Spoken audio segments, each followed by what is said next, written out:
Hello, আসসালামু আলাইকুম।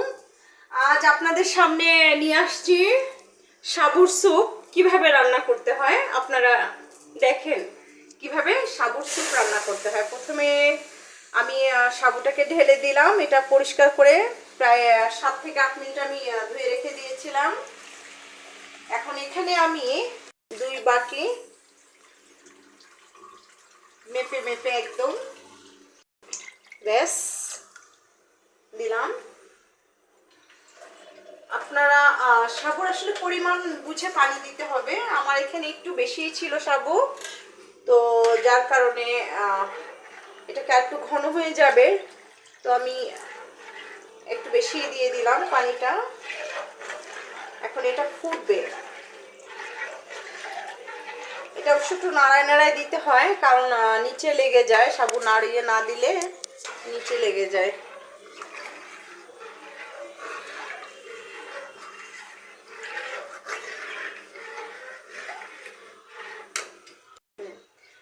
সাবুটা হচ্ছে, এটা আস্তে আস্তে হবে।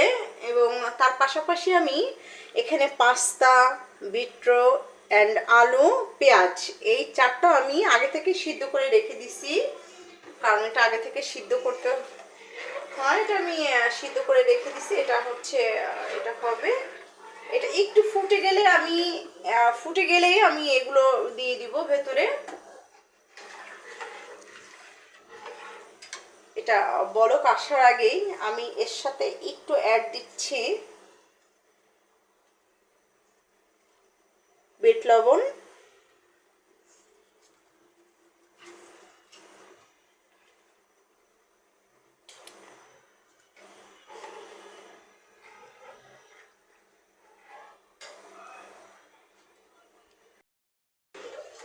আমার এদিকে সব হয়ে গেল কমপ্লিট। এখন আমার যেটা মেন দেবার, সেটাই আমি দিচ্ছি। এখানে স্যুপ আছে, কাঁচা লঙ্কা আছে, আর তেঁতুল আছে। এখন আমি এগুলো সব এর ভেতরে দিয়ে দিব।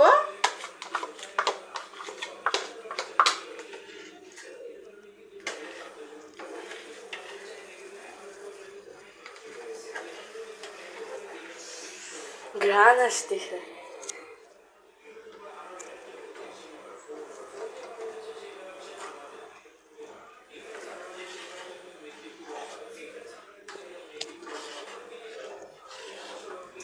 এটা শরীরের জন্য খুবই উপকারী একটা জিনিস। এটা খুবই খুবই উপকার। এটা শরীর আপনার স্লিম থাকে, বডি প্লাস একটা স্বাদ থাকে। বাচ্চারা যারা দেখা যাচ্ছে খায় না, বড়রাও এটা খুব মজা করেই খায়। এটা খুবই স্বাদের একটা জিনিস, ভীষণ স্বাদ লাগে এই স্যুপটা। যদি এখন গরম পড়ে গেছে, তারপরও স্যুপটা সাধারণত শীতের সময় বেশি পারফেক্ট।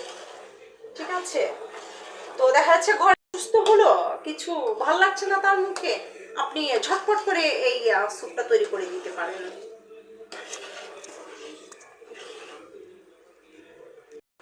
এটা আমার 5 থেকে 7 মিনিট লাগবে এটা হতে, হলেই আমি নামিয়ে ফেলবো। এখন এই যে একটা ডিম ভেঙে নিলাম।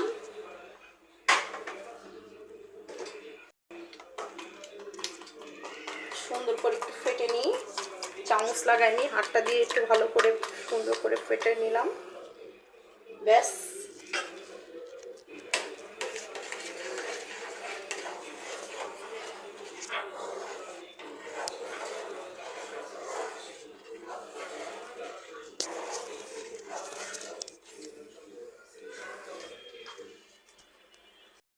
আগে দেখেন অয়েলটা দেখেন। আমার রান্না কমপ্লিট, ঢেলে নিচ্ছি,